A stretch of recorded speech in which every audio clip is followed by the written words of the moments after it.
2 weeks from now, we have UFC 236. It's going to be two interim championship belts, middleweight and lightweight. Big card. But it's going to start out, the first fight we want to talk about is Poliano and Laren Mueller. And I believe Poliano is coming into this as a slight favorite. She is, yes. Yep. How do you see the fight going? Well, one, she's moving up to 125. She normally fights at strawweight. So this is big for her, making her third promotional appearance. So the nice thing is she had a hell of a fight against Cynthia Calvillo out of Alpha Male, which we all know how she's been fighting lately. So that was not an easy fight. Laren Mueller is coming off of Dana White's Contender Series, so she's got a lot to prove in this. I think this is a fight that's going to be a huge test for Mueller just because of the caliber. Not just because Poliano has already fought in the promotion before. Getting into where you're not fighting just to win to be able to have a chance. She's fighting to make a name right now for herself. So I honestly think the little bit more veteranness and a little bit older, plus moving up to 125 is going to maybe help Poliano to basically be able to control the fight. But I think that's going to actually be an interesting flyweight fight for those two fighters. Also in the prelims, we have Curtis Millender, who's making a pretty quick comeback after his loss to Capoeira dos Santos against Belal Muhammad. You know, I've been impressed with Belal for a while. I think he is maybe a new thing in about a year. Like I said, Curtis Millender has won some great fights. He's lost some bad fights. This is definitely a statement to say if you beat Muhammad, it's not about rankings or anything else. It's about getting better fights. He's going to be getting bigger fights to make more money, to put his name out there, because people know about Curtis. People also know about Muhammad. Muhammad wins this fight. Everybody kind of assumes, yep, I rolled over this guy. Let's move on up. Millender beats him. It's going to be a situation where here's a couple new guys in the welterweight trying to make a statement. These are going to be fun fights. Both guys like the trade. Both guys like against the fence. I think it'd be terrific. And then still in the prelims. Yeah, this is only in the prelims. A couple highly ranked flyweights, Wilson Hayes and Alexandre Pantoja. And I think, I'm picking the underdog in this. I think Wilson Hayes comes up with the submission. You think Alexander is going to get the submission? I do. Reason being is Wilson's been around a while and he's done some big things. I think a younger, hungrier fighter like this that has a little bit more good ground and pound and good sub game, I think he ends up taking Reis down and putting him in something. I'm calling a Kimura, but at that weight class, because as fast and strong as they are, I just think he might do some stuff to Wilson that he's maybe not seen since the DJ days. So we'll get into the main event, or the main card, and that's going to get kicked off with Ovince St. Preux and Nikita Krylov. Ovince St. Preux is a slight favorite. Then we have Nikita Krylov obviously on the other side of that. I believe we both think Ovince is going to come out on top on this one. Well, a little Ovince St. Foop choke. Yeah. OSP choke now known instead of the Von Flu. It's hard not to guess that because he does it so well, he does it so often, and also that's a hell of a lot of man to be dealing with when he's on top of you, ground and pounding, taking control of you, and just putting you in submissions. I think he just really dominates. I think he takes over that fight. I think it's a great fight for Ovince St. Preux too because, you know, he's ranked number 12 right now in that division. A win like that at least helps him. He's back in the winner's circle, so I think that's great for him. Yeah, I think it's a big opportunity for either of them. I mean, Ovince is a big name. Everybody knows who he is. Nikita, it's good for Nikita if he comes out on top of that. Then if Ovince gets back in his winning ways, that'll be good for him. What do you think of Dwight Grant now and Joe Ben? So I've watched a lot of Grant lately, and I like Dwight a lot because I think he is a new look to that division. He's very soft-spoken. He doesn't really trash talk. He's very just kind of not even a dickhead. He's just kind of like, I don't care. He's got a no carefree attitude. But the kid throws bombs, and he did that in his last fight. I think this is a fight that it's one punch away. Dwight finishes you. I like this fight a lot. This is actually my money fight that I'm picking. I'm picking Dwight because it's even money to me. It's a pick'em fight for me, so I thought it's even money. I've been very impressed with Dwight in his last two fights. He throws bombs, And honestly, I think he goes in and does enough damage up front or gets that finish to where Allen doesn't even get to play his game. I like it. Then we all have a light heavyweight fight between Eryk Anders and Khalil Rountree. Eryk Anders is the favorite. Khalil Roundtree, I believe, is his most recent fight that lost to Johnny Walker. Yes. So he'll be looking to rebound, and that'll be about halfway through the main card of 236. What do you think? That's a great going off the Dwight fight to the Khalil and Anders. Two guys in the light heavyweight that love throwing bombs. I've seen Khalil, though, especially with his last fight, obviously getting clipped there. I understand why he's an underdog. Do not sleep on him, especially with someone like Eryk Anders who might get a little reckless in there. He could do the same thing. Both of these guys can finish each other with one punch, one clipped elbow.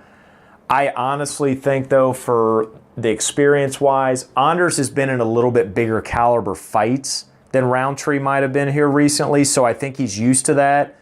Like the Santos fight, Jesus. Like, absolutely wore him down and then finished him with 72 elbows before the round, and then he collapsed.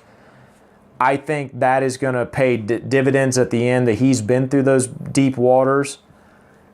I just don't know if Roundtree can get the finish. I just don't know if he can get the finish. This is actually my pick. Good pick. I think that Eryk Anders, obviously I'm picking him to win. I was surprised how much of a favorite he is. I thought it'd be closer to a pick 'em. But I haven't been impressed with Khalil Roundtree lately. No. And I think that his chin's getting weaker and weaker. Yep. And so I think that I want to take advantage of that. And that's a good pick. Eryk Anders. Can I jump back to one that we didn't get to talk about, but I'll put my pick in on it? Oh, yeah, absolutely. So there's a smaller fight later in the early of this card, which is Max Griffin versus Zalim Ivanov. I picked this fight because I like Max Griffin a lot. I don't think Max Griffin knows how to finish yet in his division. I think that Zalim is going to come in there, let Max come out fast like he always does. And, Max is only a minus 145. Zalim is a plus 115. That's still even money to me. Reason I say that is Zalim, I think, will be patient. He'll wait on his time. He'll let Max tire out. Last fight I watched with Max, he looked great. He come out fast, throwing leg kicks left and right. He was all over. And then all of a sudden he got tired and kind of wore down at the end. And then obviously he got, decision loss to that. I think the same thing happens here. I don't think there's a knockout. I don't think there's a sub. I think Max comes out and blows his load, and I think this guy can control the cage, control the ground. I'm going to cause an upset here against Max Griffin, and that's my second bet. I like that a lot. Now we're getting into the interim title fights. First one's going to be for middleweight. Number 4 ranked Kelvin Gastellum and number 5 ranked Israel Adesanya.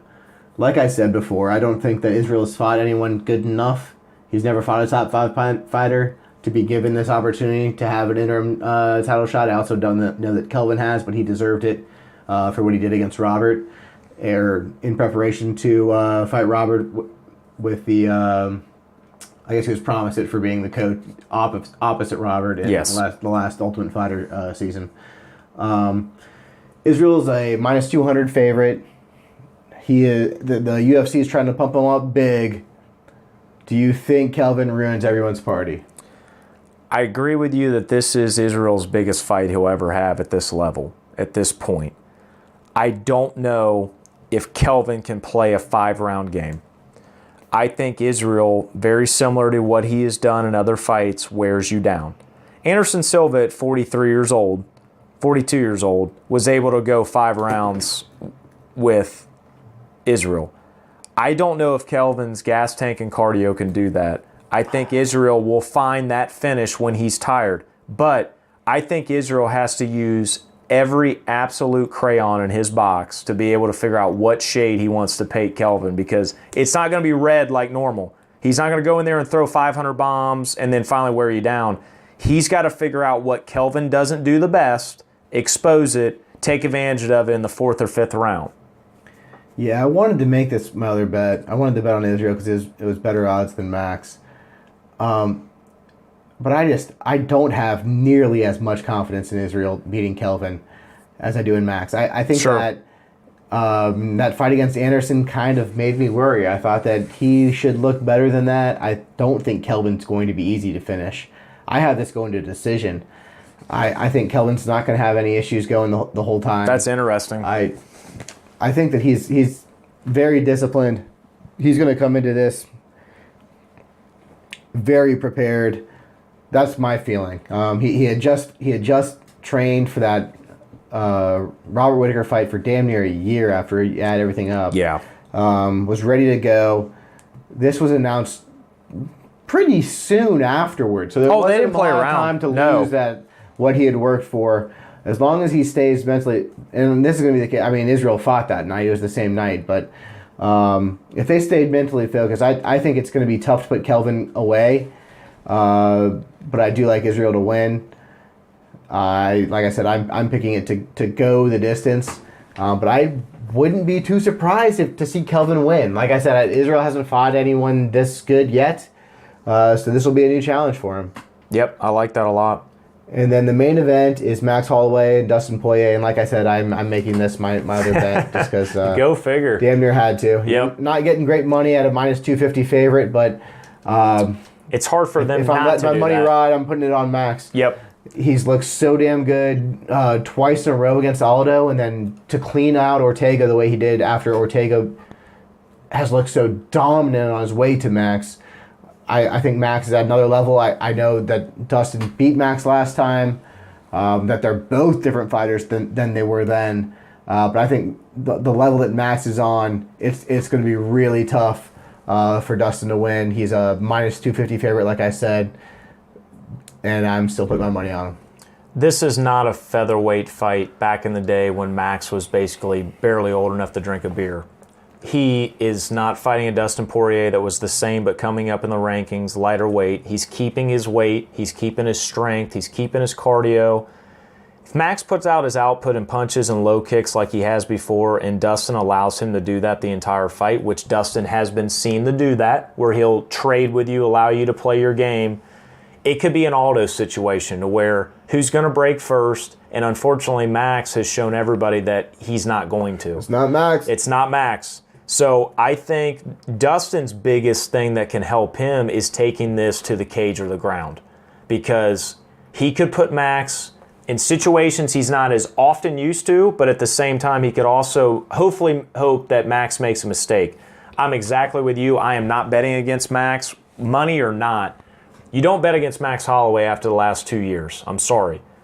With this, Max is going to find his range, keep his punch and combos as usual. I think he's going to wait to clip Dustin. I don't even think he puts Dustin out. I think he clips Dustin and puts him into a situation where Dustin cannot recover. He lands 3 or 4 punches. Ref stops it. Dustin gets up, probably pissed, but Dustin's probably in a situation that he didn't want to go take 10, 12 more punches from Max, kind of like we did Aldo on top. So I don't care what anybody fucking says. This fight's going 2, 3, 4 rounds, and it's going to be fun.